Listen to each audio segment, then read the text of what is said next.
Baik, insyaAllah hari ini kita akan teruskan sesi PDPR kita.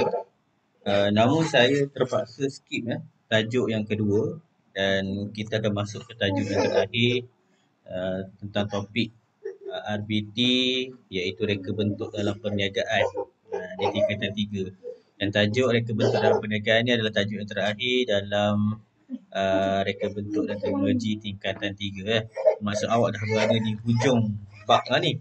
Cumanya banyak perkara yang awak kena buat dalam bab yang kedua hari itu. Cuma saya tak pastilah macam mana progresnya awak punya projek. Adakah dokumentasi tersebut masih berlangsung ataupun tidak. Okey, saya harap berlangsunglah seperti mana yang dikehendaki. Okey, takut juga bila buat-buat ada yang tertinggal, ada yang tak buat langsung. Saya minta buat tu bukan apa, kita nak cari pengalaman tentang keseluruhan proses mereka bentuk. Sebab kalau awak tak pernah melalui proses mereka bentuk daripada awal project briefing sehinggalah produk tersebut dibina, kemudian ada lalui penilaian lagi. Bila tidak melalui proses itu, awak mungkin akan hadapi masalah untuk memahami bagaimana perjalanan reka bentuk tu secara keseluruhan. Tapi kalau awak berjaya ikut tu, insya-Allah lah awak faham tentang bagaimana reka bentuk tu dia progresnya macam mana daripada mula sampai ke akhir sehinggalah awak dinilai, penilaian tu dibuat terhadap produk dan ada penambahbaikan. Okey, cuma itu kita start sampai lakaran. Saya harap ni semua yang ada kat sini, ada lebih kurang 8 orang ni, semuanya dah siap lakaran tu. Dan bukan sebenarnya terhenti kat situ, tak. Cuma saya bagi masa untuk awak semua bina bahan awak. Okey, bina bahan awak. Yang penting dia bukanlah semata-mata mock-up. Maksudnya bukan tak boleh nak buat mock-up. Boleh buat mock-up. Cumanya mock-up ni dia tidak berfungsi. Saya mengharapkan yang awak bina prototype barangan tersebut walaupun tidaklah secantik yang awak nakar. Tapi saya harapkan supaya bahan yang awak nak bina, produk yang awak nak bina tersebut sekurang-kurangnya berfungsi. Itu matlamat saya. Sebab tu saya cakap awak boleh je tengok YouTube, dapatkan produk yang hampir serupa macam tu, and then nanti barulah awak cuba olah berdasarkan pengetahuan reka bentuk teknologi awak. Okey, sebaik kita teruskan kepada reka bentuk dalam perniagaan. Okey, sebenarnya apakah itu reka bentuk dalam perniagaan? Kalau kita belajar di tingkatan 1 itu, sebenarnya reka bentuk dalam perniagaan ni ada macam-macam perkara lah. Cuma di tingkatan 3 ni saya nak highlightkan berkenaan dengan pemasaran. Okey, pemasaran. Okey, sebelum kita nak pergi dalam tajuk ni, saya nak masing-masing cuba tengok gambar ni. Pernah tengok tak apa ni? Gambar-gambar yang ada kecil-kecil ni. Yang ni gambar apa sebenarnya? Saya perlukan respon.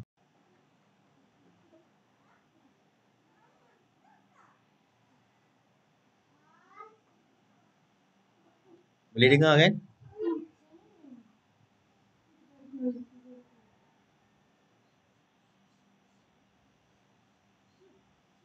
Boleh dengar? Tak apa, kalau tak nak cakap pun boleh tulis pun tak apa. Saya pun on kat bahagian chat tu. Okey. Boleh tak beritahu saya ni gambar apa ni? Yang banyak-banyak ni gambar apa? Nasrullah kata boleh. Nasrullah ni gambar apa banyak-banyak ni? Siapa lagi kita ada ni? Ada Nasrullah, ada Izzatul Dania, ada Syahmina, ada Elis Alisha. Logista saya tak tahu. Nurin Najihah, ada Alia Natasha, ada Alami. Ni gambar apa banyak-banyak ni?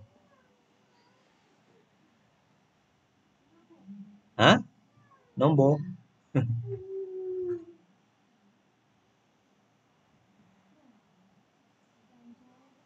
Gambar apa ni? Kita panggil apa ni gambar banyak-banyak ni? Logo. Okey, ada sebut logo. Alice kata logo. Lagi? Logo. Okey, betul-betul. Ada logo. Lagi? Gambar apa yang awak faham daripada logo tu? Jenama. Ada yang sebut jenama pun betul. Jenama.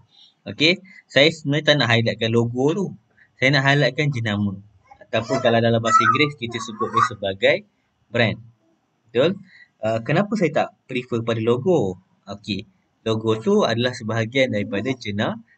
Sebab yang paling besarnya dekat sini adalah jenama. Kalau kita tengok gambar ni saja, Google ada, Samsung ada, Apple ada, McDonald ada.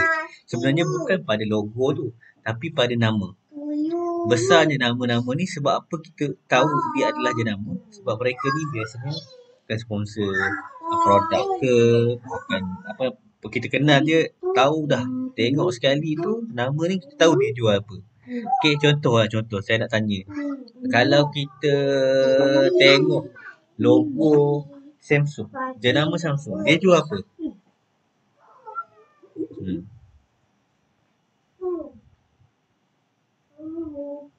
Samsung jual apa?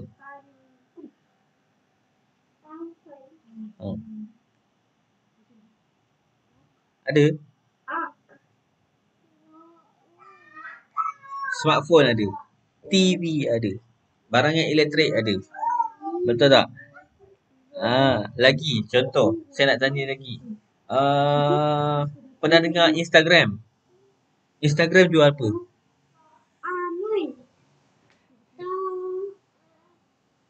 Ni kaki Instagram lah ke ni? Insta, TikTok. Kan? Instagram jual apa-apa tak? Jual baju. Instagram tak jual baju tak? Instagram dia tak jual baju. Instagram ni adalah platform media sosial lah kan. Tapi nak berjual tu boleh. Tapi dia ada perniagaan. Perniagaan yang dibuat oleh peniaga yang ada akaun di Instagram. Instagram dia tak jual baju. Okay. Cuma perniagaan yang dibuat oleh Instagram sama macam perniagaan yang Facebook buat. Maksudnya orang nak buka akaun, dia boleh buka akaun dengan Facebook, boleh buka akaun dengan Instagram. Tapi macam mana Instagram dapat duit? Dia dapat duit berdasarkan trafik yang masuk. Maksudnya setiap orang yang buka Instagram hari-hari, orang yang buka Facebook hari-hari, macam mana dia dapat duit? Dia build up dengan portfolio. Orang ramai pergi tempat dia. Bila orang ramai pergi tengok Instagram, bila ramai orang tengok Facebook, maka potensi untuk dapatkan perniagaan di Instagram dan di Facebook adalah lebih tinggi. Kadang-kadang kita terfikir macam mana orang kat Instagram, orang berniaga kat Instagram, tetapi Instagram ni dapat duit daripada mana? Facebook dapat duit daripada mana? YouTube dapat duit daripada mana? Yang bayar orang ni sebagainya. Mereka ni sediakan platform untuk peniaga-peniaga ataupun sponsor-sponsor jenama-jenama besar. Mereka akan keluarkan sedikit duit untuk pemasaran jenama dia orang. So jenama dia orang tak jual barang sangat, dia pasarkan jenama supaya orang kenal nama dia. So saya nak highlight kat sini, yang pertamanya adalah berkenaan dengan jenama. Jenama ni adalah benda yang paling penting dalam perniagaan. Okay, dalam perniagaan. Okay, so kita tengok apa lagi ya. Satu lagi. Mana satu? Okay, boleh tak? Rambut tertutup letak. Boleh tak sebutkan pada saya salah satu jenama Malaysia? Jenama dalam Malaysia.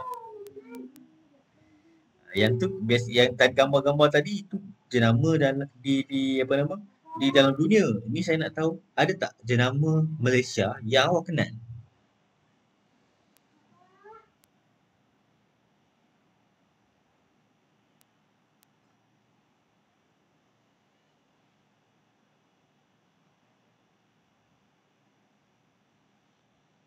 Ada tak jenama Malaysia yang awak kenal?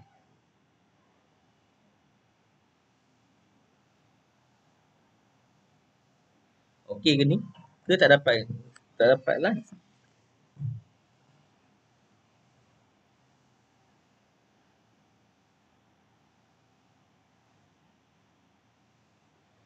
Boleh follow ke?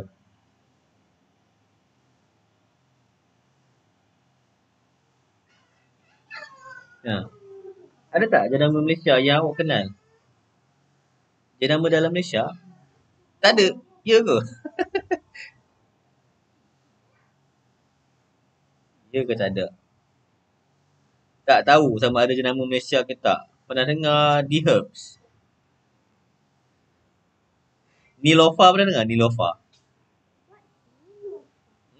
Ada lah jenama. Itu jenama lah tu. Bukan saja orang, tapi jenama. Ada Jamie Chu ada juga. So, itu sebenarnya antara jenama-jenama Malaysia. Walaupun tak terkenal lah dalam dunia sangat, tapi ada setengahnya terkenal juga. Ada setengahnya kita tak tahu dia Malaysia branding ataupun tidak. Air mineral apa? Nasrullah kata ada air mineral. Jenama Malaysia. Ada tak air mineral jenama Malaysia? Ada je. Keluaran Nestle. Keluaran Nestle. Antara jenama Malaysia yang terkenal lah di dunia Maybank. Pernah dengar Maybank tak? Ada akaun Maybank tak? Maybank tu Malayan Banking. Maybank. Ataupun CIMB. CIMB Bank. Cina India Melayu Bank.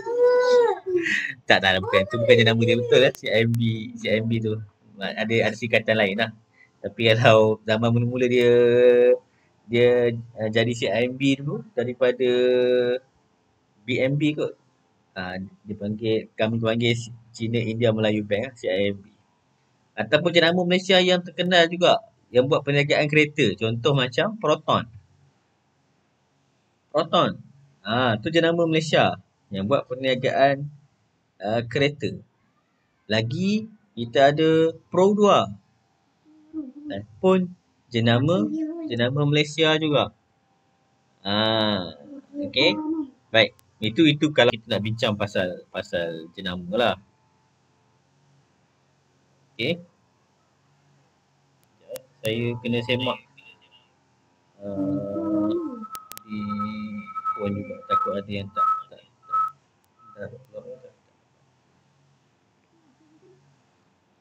Okey. So, maksud pemasaran. Apa yang sebenarnya jenama-jenama ni bawa sebenarnya adalah pemasaran. Pemasaran ni kalau kita sebut dalam bahasa Inggeris dia adalah marketing. Okey, memasarkan produk-produk dia orang. Produk-produk ni macam-macam. Ada yang berniaga, ada yang buat servis. Okey, sebab kenapa mereka buat perniagaan? Sebenarnya ada beberapa sebab. Okey, ada beberapa sebab. Saya akan nyatakan dalam peranan pemasaran tu nanti. Okey, sekarang ni kita refer dulu kepada apakah maksud sebenar pemasaran. Okey, maksud sebenar pemasaran. Baik. Semua nampak saya punya ni? Okey, pemasaran ya. Apa itu pemasaran? Jadi pemasaran ni adalah merupakan aktiviti. Okey, dia merupakan aktiviti. Okey, aktiviti perniagaan lah. Okey. Perniagaan ni ada dua jenis. Sama ada produk, okey, ataupun servis. Dua jenis aktiviti perniagaan. Dan tujuan perniagaan juga adalah untuk menyalurkan produk-produk ni kepada pengguna ataupun untuk bagi tahu maklumat berkenaan dengan servis ni kepada pengguna. Itu maksud sebenar pemasaran. Okey, dan kena faham tentang flow, tentang perjalanan di manakah kedudukan pemasaran ni. Okey, sebab semua perniagaan ni dia ada permulaan kepada perniagaan. Okey, kenapa orang boleh berniaga? Kenapa orang nak berniaga?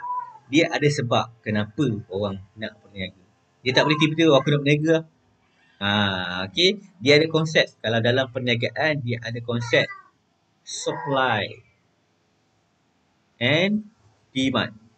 Dia panggil dalam perniagaan lah. Ni kita pun tak belajar. Tak tahulah kalau belajar matematik tingkatan 3. Saya rasa ada ni kot. Supply and demand. Dia ada penawaran, dia ada permintaan. Ini konsep asas kepada perniagaan. Dia mesti ada permintaan. Okey, ada permintaan. Bila ada permintaan, ada demand, dia mesti ada supply. Ada penawaran, orang yang menjual. Bila ada orang nak beli, akan ada orang nak jual. Contohlah, sekarang awak ada di musim PKP. Benda apa yang tahu tak, duit tu tak tentu ada lagi, tapi awak rasa nak beli apa? Sekarang ni kat rumah tak tahu nak buat apa, nak beli apa?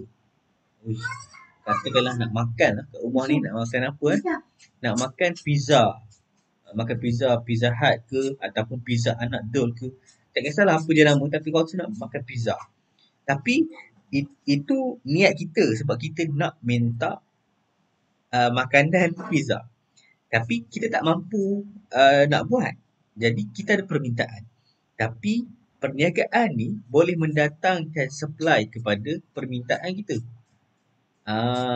Apa perniagaan dia boleh sediakan kemahuan kita tu. Sebab perniagaan ni sebenarnya adalah untuk memenuhi keperluan dan kehendak pengguna. Itulah sebenarnya tujuan kepada aktiviti perniagaan ni. Tujuannya adalah untuk memenuhi keperluan dan kehendak. Ni yang sebenarnya. Tujuan perniagaan ni adalah untuk memenuhi keperluan dengan kehendak. Kalaulah hari ni ada orang dia nak pakai baju, budak kecil ni tak ada baju khusus untuk dia yang boleh buat, yang boleh ada pampers siap-siap ke, boleh basuh ke, tak kisahlah. Tapi bila ada orang yang berfikir tentang keperluan barang itu, dia mesti akan ada orang yang cuba fikir untuk memenuhi keperluan tu. So, siapa yang memenuhi keperluan ni? Orang-orang yang nak jadi peniaga. Mereka lah yang menyediakan peluang untuk memenuhi keperluan dengan kehendak kita. Okey? So, apa yang paling menguntungkan dalam perniagaan? Mana-mana perniagaan yang mampu untuk memenuhi keperluan. Contoh macam makanan, pakaian, tempat tinggal. Ni antara 3 benda ni. Makanan, minuman, pakaian, tempat tinggal. 3 ni adalah keperluan hidup. So, siapa yang dapat penuhi 3 benda ni, insyaAllah dia boleh berniaga dengan konsisten lah. Sebab dia adalah keperluan. Sentiasa akan ada permintaan. Sentiasa akan ada orang nak makan. Sentiasa akan ada orang yang nak minum. Sentiasa akan ada orang yang cari pakaian. Sentiasa akan ada orang yang cari tempat tinggal. Sebab ini adalah keperluan. Okay. Manakala kalau kehendak pula, yang ni kehendak kalau kita belajar. Contoh, apa itu kehendak? Kehendak ni sesuatu yang orang kata dia bukan, kalau kita tak ada keperluan ni, kita masih lagi boleh hidup. Kita masih lagi boleh hidup, boleh teruskan kehidupan kita. Tapi dia adalah pelengkap kepada kehidupan. Contoh, kita nak pakai, kat rumah kita nak ada meja makan. Kita nak ada meja makan. Maka itu sebahagian daripada kehendak. Akan ada juga orang yang sediakan meja makan. Tetapi takkanlah ada orang nak beli meja makan. Bulan pertama dia beli meja makan. Bulan kedua dia beli meja makan. Bulan ketiga dia pun beli meja makan. Takkanlah ada orang yang macam tu. Okay? Tapi tak mustahil ada orang macam tu. Cuma takkanlah ada sebab itu adalah kehendak. Maka kalau kehendak ni, boleh tak kita sediakan perniagaan untuk memenuhi kehendak? Boleh. Sebab ada orang yang menganggap kehendak tu sebahagian daripada hidup dia. Contoh, katakanlah barang makeup. Barang makeup. Ikut kan, dia bukan keperluan, tapi dia kehendak. Ada tak orang yang sanggup keluarkan duit setiap minggu ataupun setiap bulan untuk beli barang makeup? Sudah tentu ada. Jadi, bila ada orang yang nak buat macam tu, maka peniaga-peniaga dia boleh sediakan perniagaan dia untuk memenuhi kehendak. Sama juga macam orang yang jual phone. Phone jual berlambak-lambak dekat pasaran. Tapi kita fikir, ada tak orang beli phone hari-hari? Bukan kita beli hari-hari, tapi mungkin ada orang yang banyak duit, dia mungkin tukar setiap minggu dan sebagainya. Sebab itu keperluan kepada perniagaan ni, dia adalah untuk memenuhi keperluan dan juga kehendak kepada pengguna. Okey, itu satu antara sebab kenapa wujudnya pemasaran adalah kerana untuk aktiviti perniagaan ini menyalurkan pengetahuan tentang produk, untuk menyalurkan pengetahuan tentang servis yang diorang sediakan. Jadi peranannya kenapa nak buat pemasaran?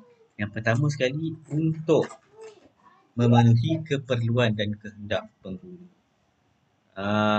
Yang kedua, dia ada yang kedua, iaitu saluran kepada komunikasi. Okey, saluran kepada komunikasi.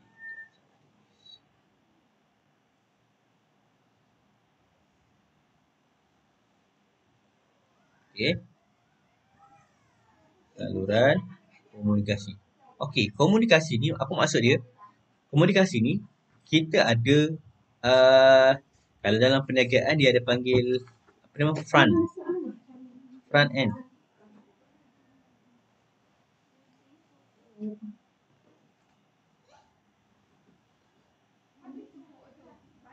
Okay, front end consumer maksudnya ada peniaga yang perlukan support sebelum dia beli barang tersebut. Dia tahu pasal barang tu, dia belum lagi memiliki dia belum lagi memiliki barang tersebut, tapi dia nak tahu pasal barang tu. Biasanya kita lah, kita nak beli barang tu, kita nak tahu, kita akan tanya, nak beli, kata kalau nak beli kereta, apa nama, Velfire lah. Kita tak mampu lagi nak beli, tapi kita boleh dapatkan maklumat awal pasal kereta tersebut. Ini kita panggil dia front consumer ni. Dia belum beli barang lagi, tapi datang nak tanya, okay, kereta ni macam mana ya, harga dia berapa ya, seat dia berapa ya, ini cat dia mahal ke, gear dia macam mana, laju dia macam mana, semua benda kita nak tahu. Itu adalah saluran komunikasi yang disediakan oleh peniaga. Dan ada juga yang dia dah beli barang. Bila dah beli barang, jadi dia nak tahu pasal barang tu, servis dia macam mana. Lepas tu kalau ada rosak ni macam mana, kalau berlanggar dengan orang ni macam mana. Jadi kenalah dapatkan pengetahuan. Maksudnya peniaga kena sediakan saluran untuk dia bercakap dengan antara pelanggan dengan dia punya peniaga. Okey, sebab itu kehendak. Baik, sekarang ni ada soalan.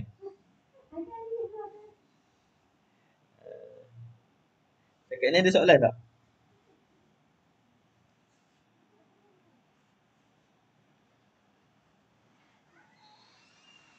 Ada? Kalau tak nak tanya direct boleh type, tak apa.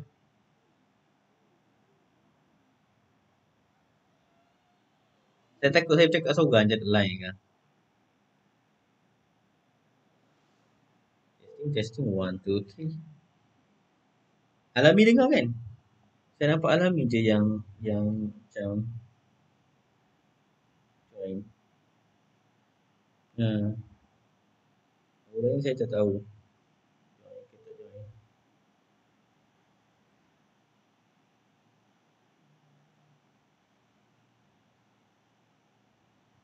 Ada berapa orang sekarang?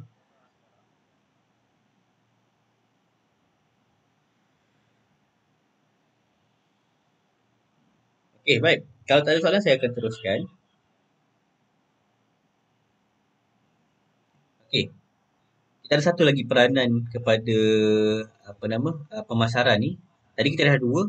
Pertamanya memenuhi keperluan dan kehendak pengguna. Yang kedua, saluran kepada komunikasi. Okey, nak tanya pasal barang ke, nak tanya pasal servis setelah membeli barang ke, kerosakan dan sebagainya. Dan yang ketiganya adalah sebenarnya orang suka ni, peniaga dia suka ni. Kenapa saya cakap dia suka ni? Sebab untuk mengukuhkan jenama. Okey, mengukuhkan jenama. Kenapa nak kukuhkan jenama? Peniaga-peniaga ni Biasanya yang ada wawasan tinggi, dia nak orang tahu kedai dia ni ada dekat Malaysia. Dia nak orang tahu pasal jenama dia ni satu dunia. Orang yang berwawasan tinggi lah, peniaga-peniaga yang berwawasan tinggi ni ada motivasi ni, mereka ni biasa mengimpikan yang jenama perniagaan mereka ada listing dekat every world. Dekat segenap country dekat Malaysia, dekat dunia ni semua ada jenama tu. Katakanlah kita buat satu jenama kita apa nama? Katakanlah jenama kita Cawan. Jenama Cawan. Kita buat jenama Cawan. Okey, jenama Cawan ni kalau kita buat jenama Cawan, kita nak setiap apa nama dunia ni akan ada at least satu lot. Okey, satu lot di setiap dunia. Setiap negeri, setiap negara dalam dunia ni ada lot kedai Cawan. Katakanlah macam tu lah. Itu impian. Kalau sepatutnya kita berniaga, kita nak ada impian macam tu lah. Tapi dia kena modal banyak lah. Bukan senang nak buat jenama yang besar-besar ni. Contoh dulu dalam kelas-kelas sebelum-sebelum ni, kata 3 sebelum ni, saya biasa jadikan contoh. Contoh macam apa nama, pernah dengar jenama Ku Putih ataupun jenama Alif apa nama, The Herbs. Okay, The Herbs. Baik. Itu contoh antara jenama-jenama Malaysia yang waktu sebelum ni 2-3 tahun kebelakangan ni memang glamour lah sebabkan dia sponsor macam-macam acara ni apa nama di Malaysia. Dan antara yang jadi trending kalau saya tak salah tahun 2021 jenama yang trendingnya adalah Sabella. Betul ke tak? Pernah dengar Sabella?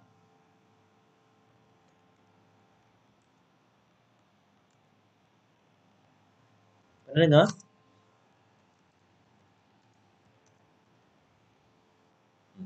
Ada pernah dengar nama Sabella? Kan ada baju dia. Ada setengah tu dia ada baju dia. Ada pengguna Sabella dekat sini. Dia boleh tahulah antara yang apa nama? Yang glamour lah tahun 2021 ni nama trending jenama yang paling hebat dekat Malaysia ni adalah jenama Sabella. Okey, saya tak pernah beli. Tak tahulah rumah saya pernah beli ke. Okey, contoh. Okey. Baik. Jenama jenama. So, dalam projek kita bab ini nanti saya akan minta awak buat jenama awak sendiri. Tapi kita tak adalah buat branding apa nama kena beli barang, kena jual balik semula tak ada lah. Kita akan buat mock-up punya perniagaan, mock-up jenama, mock-up logo, and then awak ada pelancangan awak ada produk awak dalam bentuk lakaran, and then awak ada iklan yang awak cuba buat sendiri. Okey, untuk awak present kepada saya nanti. Okay, tak apa. Kita tak bincang lagi pasal projek yang kita nak buat. Kita nak bincang pasal pemasaran. Apa benda pemasaran. Okey, saya dah beritahu pada awak tadi maksud pemasaran. Kemudian peranan pemasaran ini. Okey, peranan pemasaran. So, kita nak tengok secara detail. Okey, secara detail. Peranan pemasaran tadi. Contoh, produk keperluan kehendak pengguna tu itu terlampau space. Maksudnya kita ada lagi perkara-perkara lain yang boleh diniagakan. Bermaksudnya dia akan ada permintaan orang. Okay, yang ni boleh refer dalam buku teks ataupun kalau saya suka refer dalam buku kerja je. Okay, kalau buku kerja awak buka muka surat 56, kita nak bincangkan sikit berkenaan dengan keperluan dan kehendak pengguna. Di bahagian bawah tu kita ada beberapa ciri produk yang memenuhi keperluan dan kehendak pengguna. Okey, kita tengok kat bawah. Boleh tak ikut ni? Dalam buku kerja, okey, dalam buku kerja awak, surat 56. Okey, ciri-ciri produk yang memenuhi keperluan dan kehidupan pengguna. Okey.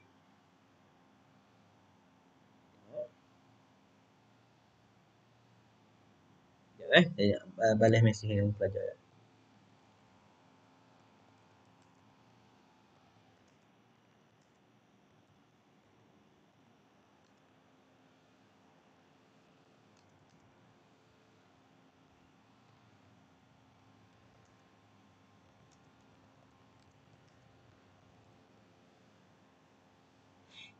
Okey. So, keperluan dengan kehendak pengguna tadi dah terlampau surface. Okey. So, dia ada ciri-ciri dia. Okey. Dia ada ciri-ciri produk tersebut. Okey. Maksud ciri-ciri produk ni yang kita boleh gunakan untuk sediakan perniagaan tersebut. Kalau kita nak berniaga, kita kena tengok benda-benda ni. Okey. So, ciri produk yang pertama yang kita boleh perhatikan adalah berkenaan dengan fungsi produk. Okey, berkenaan dengan fungsi produk yang kita nak niagakan. Okey, biasanya fungsi produk ni, sebab tadi kita sebut pasal keperluan. Ada pakaian, ada minuman, ada tempat tinggal, itu pun dah cukup. Memang. Tapi ada banyak lagi perniagaan. Sekejap Hello. Saya dah buka bawah dia tu, cuma saya tak angkat sebab dia berat. Saya dah buka bawah dia, ada lubang bawah dia tu. Saya dah buka lah, cuma dia berat. Sebab tu dia terhimpit kat bawah tu. Air semalam, air semalam. Nanti kan? Okay. Sorry. Okey, fungsi produk. Baik, fungsi produk ni, okey. Tadi kita bincang pasal keperluan kan. Tapi fungsi produk ni sebenarnya adalah uh, penyelesaian kepada masalah pengguna. Okey, masalah pengguna. Okey, penyelesaian masalah pengguna. Contoh, kalau lah kat rumah kita, sinki tersumbat. Kita nak buat apa? Kalau sinki tersumbat kat rumah, kita nak buat apa?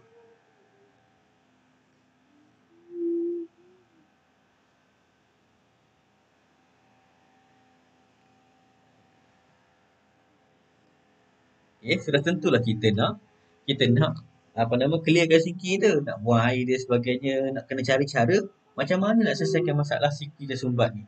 Jadi kita kena cari satu bahan yang boleh menyelesaikan masalah kita. So itulah maksudnya fungsi produk. Katakanlah kita nak pakai kasut. Kasut tu boleh atau bercahaya dalam gelap. Maksudnya kita tak nak jalan tak nampak, kita nak ada pasang lampu mahal dekat luar dan sebagainya. Kita selesaikan masalah kita dalam keadaan yang paling mudah. Katakan kita nak beli lampu kasut yang berlampu. Jadi kita perlukan kasut yang berlampu. So maka bila kita cari cari penyelesaian masalah tu, mungkin akan ada orang yang menyelesaikan masalah kita dengan menyediakan kasut yang berlampu. Itu yang saya maksudkan kepada fungsi produk tadi. Okey, fungsi. Dia lebih kepada penyelesaian masalah yang dihadapi oleh pengguna. Itu yang pertama. Okey, yang kedua, dia ada ciri produk dia adalah reka bentuk. Okey, reka bentuk. Contohlah, saya bagi contoh paling mudah tudung. Tudung ni masalahnya selesaikan satu benda je. Tudung ni masalah satu benda je, itu tutup aurat. Betul tak? Satu je selesai masalah. Tapi, apa beza kita nak beli tudung A dengan tudung B? Perbezaannya adalah kepada reka bentuk produk. Faham tak? Pada reka bentuk produk kita tu. So, kita beli tudung A sebab dia design dia simple mungkin. Design B dia ada manik-manik. Dia nampak macam orang tua ke siapa. Tak kisahlah. Tapi itu adalah bermaksud reka bentuk. Okey? Reka bentuk. Maksudnya perbezaan cita rasa. Cita rasa. Memberi kepada perbezaan cita rasa itu. Itu maksud reka bentuk yang kita kena sediakan. Mungkin peniaga kena fikir tentang macam mana nak memenuhi cita rasa tu juga berdasarkan reka bentuk. Sebab ada setengah barang sama je semua barang. Katakanlah kedai A jual nasi lemak, kedai B jual nasi lemak, kedai C jual nasi lemak. So macam mana nak bezakan nasi lemak A, nasi lemak B, nasi lemak C? Kena buat research. Mungkin nasi lemak A ni sambal dia manis. Mungkin nasi lemak B ni sambal dia pedas. Mungkin nasi lemak C ni sambal dia manis dan juga pedas. Jadi kita ada pilihan. Ada orang suka pedas, dia akan pergi B. Ada orang suka manis, dia pergi A. Ada orang suka kedua-duanya, dia akan pergi C. Maksud itu kalau kita sebagai peniaga, kita boleh fikirkan bagaimana nak memenuhi cita rasa pengguna tu dengan mengubah reka bentuk kita punya produk. Okey. Baik. Yang ketiga, adalah berdasarkan ciri-ciri dia adalah berdasarkan kekuatan dan kelemahan produk. Okey, ini antara benda yang boleh kita ambil tahu sebelum kita pasarkan produk kita. Okey. Jadi kita kena tahu pengguna akan pilih barang yang memenuhi keperluan penyelesaian masalah dia. Okey, katakanlah dia nak pakai seluar. Pakai seluar macam mana pun selesai masalah. Tapi dia kata nak seluar yang selesa, mungkin lebih sedap dan sebagainya. Dia akan cari satu seluar yang mungkin lebih tahan lama, lebih elastik, senang nak dibasuh, cepat kering dan sebagainya. So, itu adalah ciri-ciri kekuatan produk yang kita kena tonjolkan sebagai peniaga. Okey, dan kelemahan produk kita pula kita kena cari cara macam mana untuk um, dia mustahil kalau kata sesebuah produk tersebut dia tak ada kelemahan, dia agak mustahil. Okey, dia ada kelemahan, cuma mungkin ada kaedah yang peniaga gunakan untuk tutup kelemahan tu dengan menyebar luas berkenaan dengan kekuatan produk tersebut. Contoh, produk awak ni mungkin mahal, tetapi kekuatan produk awak, contoh dia elastik, mudah basuh, senang nak gosok, selesa, rasa berangin, sejuk. Jadi itu kekuatan dan mungkin kelemahan dia, dia mahal. Jadi disebabkan kekuatan tu lebih menonjol daripada kelemahan, maka tetap akan ada pengguna yang membeli. Okey. So perkataan dia adalah menonjolkan kekuatan. Okey, menonjolkan kekuatan dan mengurangkan ataupun menurunkan kelemahan. Okey. So ciri-ciri produk yang seterusnya adalah berdasarkan nilai. Okey, nilai produk. Apa maksud nilai produk? Okey, bila pengguna merasakan produk tersebut memberi manfaat kepada dia. Katakanlah kita beli barang, kita batuk. Masalah kita batuk, penyelesaian masalah kita nak makan ubat batuk. Ubat batuk macam-macam jenama dekat pasaran. Jadi sebagai pengguna kita akan pilih mana yang ada kekuatan dan mana yang ada kekuatan lah. Tapi kekuatan semua ubat batuk tu semua menyelesaikan masalah. Jadi nak pilih yang mana berdasarkan nilai yang kita nak. Nilai tu maksudnya apa? Nilai ni kita akan jumpa setelah kita guna dan dapat manfaat daripada nilai tersebut. Katakanlah, kalau saya batuk, saya akan gunakan ubat batuk cap ibu dan anak. Itu bagi saya rasa berkesan. So, itulah nilai yang dirasakan manfaatnya oleh pengguna. Dan mungkin ada setengah orang tu dia kata, aku batuk, aku makan ubat batuk ni tak jadilah. Maka kicap pun dia jadi. Jadi, manfaat kepada dia bukan ubat batuk tapi kicap. Ada orang macam tu. Sebab tu saya kata dia ada perbezaan yang banyak lah. Cuma sebagai peniaga kita kena faham tentang nilai yang kita nak jual kepada pengguna. Bukan saja barang tu menyelesaikan masalah, tapi dia ada nilai yang sendiri pengguna tu boleh alami dan rasa manfaat. So nilai ni, pengguna rasa ada banyak manfaat. Ada manfaat kepada pengguna. Seterusnya kita ada ciri-ciri produk. Yang seterusnya, ada setengah tu trend. Berniaga menyelesaikan masalah juga tapi trend. Contoh, glamour sekarang apa robo vacuum lah. Contoh robo vacuum. Robo vacuum.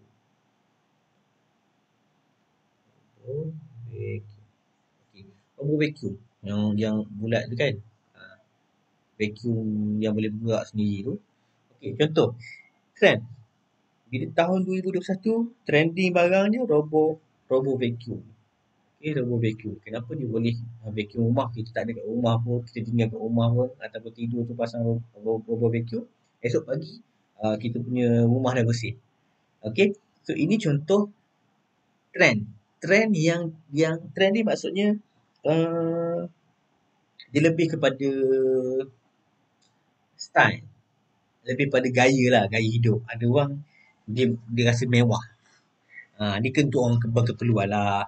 Macam saya ni orang yang tak apa keperluan. Dia sekadar tengok je lah orang guna kan. Tapi ni antara trend yang jadi ikutan orang-orang lah, sebab dia adalah lifestyle. Lifestyle ni gaya hidup. Ada setengah orang yang dia selesa dengan keadaan. Contoh macam dia nak belikan apa nama, setrika, apa yang mahal tu? Setrika Philips je. Saya lupa dah. Setrika yang ada wak. Okay. So, pakai yang tu. Itu pernah trending. Lepas tu vacuum Tupperware pernah trending juga. Okey, trend-trend ni sebenarnya dia lebih kepada cara hidup lah. Dia biasa tak begitu bertahan lama. Tapi dia akan dapat sambutan bila ada something yang macam ada wow factor lah. Kadang-kadang kita tak faham juga kenapa satu waktu semua orang nak mencari barang tersebut. Sampai satu waktu barang tersebut dah tak laku. Dia sebab dia memang akan ada masalah yang sebegitu. Okay, so itu adalah trend. Dia lebih kepada memenuhi gaya hidup. Okay, memenuhi gaya hidup. Ini maksudnya keperluan dan kehendak kita tadi. Dia taklah. Dia memang tadi saya cakap keperluan kehidupan manusia ni makanan, minuman, pakaian, tempat tinggal. Tapi sebenarnya yang lebih mendapat perhatian adalah 5 ciri produk yang saya sebut. Ada 5 benda ni, awak faham 5 ni, insyaAllah boleh berniaga lah. Dia boleh berniaga. Okey. Tadi saya sebut juga berkenaan dengan apa nama, peranan pemasaran ya untuk saluran komunikasi. Okey, untuk saluran komunikasi, uh, saluran komunikasi. Macam mana pula itu saluran komunikasi?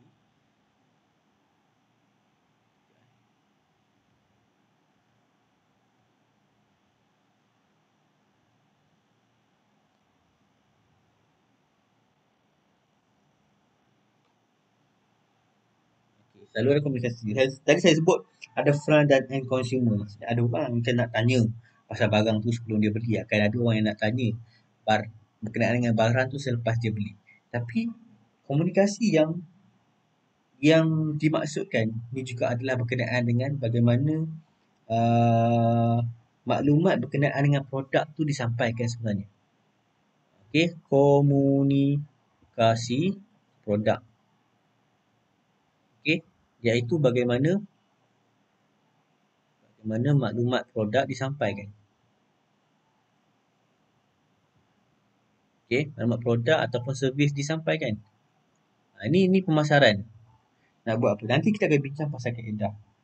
Okey, sebab kita kena yang penting pelanggan tu kena tahu pasal jenama dia, kenapa dia kena pilih jenama tersebut, nilai dia, bagaimana jenama tersebut boleh diingat dan bagaimana orang percaya terhadap jenama itu. Apa yang dimaksudkan dengan komunikasi produk tadilah, yang nombor 2 tadi. Yang kita ada yang ketiga, iaitu tentang pengukuhan jenama.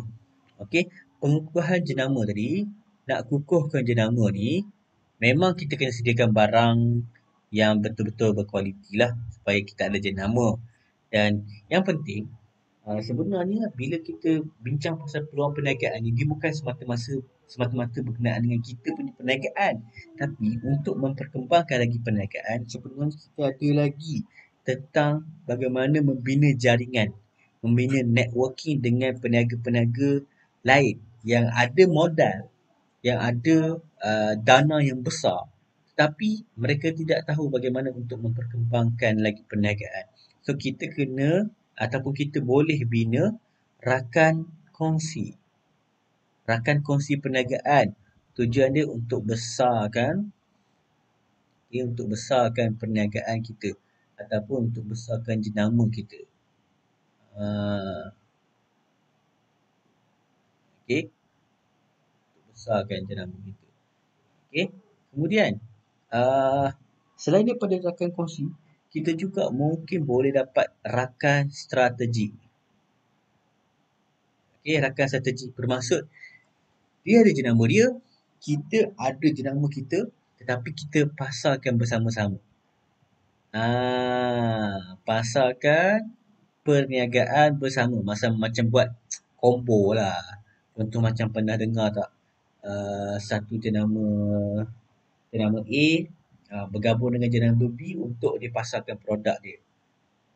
Okey, pasarkan perniagaan, pasarkan bersama. Itu maksudnya maksud kepada rakan strategik tu. Jenama Coca-Cola, okey, gabung dengan jenama Pepsi.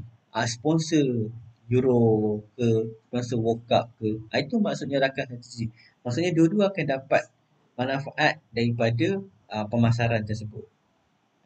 Okey, baik. So, saya rasa itu saja berkenaan dengan penerangan saya tentang apakah itu pemasaran dan apa peranan kepada pemasaran. Okay, apakah peranan kepada pemasaran? Saya harap itu membantu awak lah. So, setakat ni saya buka kepada soalan. Kalau ada nak tanya, boleh tanya.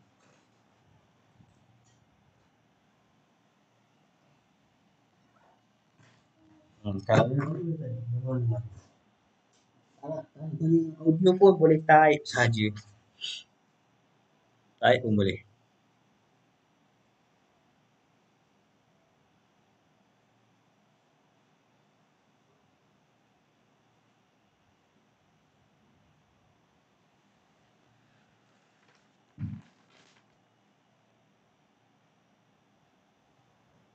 Okay. Tak ada? Tak ada? Tak ada Tak ada. Okey, baik. So, kalau tak ada, saya tetap nak kena bagi kerja rumah. Awak kalau tak bagi kerja rumah, masalah kerja rumah saya sebelum ni, bila hantar?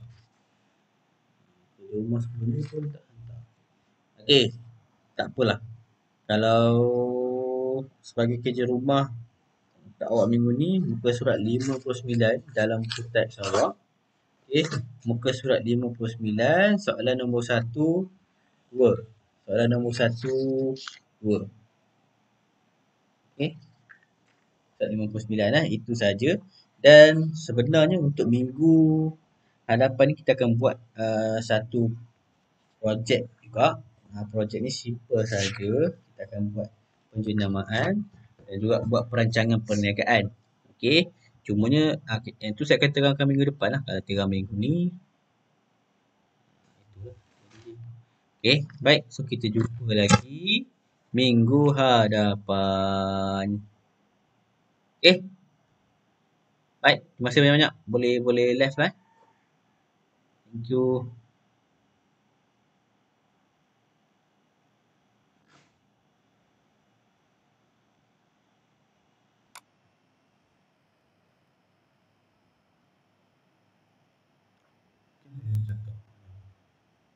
Tak dengar saya cakap.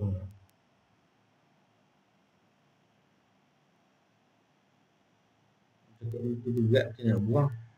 Jawab apa? Jawab apa? Jawab apa? Saya jawab apa? Buat saya lepas tu saya kat benda tu berat, saya nak buang macam mana air tu. Biarlah dia main. Biar dia main. Okay. Ganggu semua orang.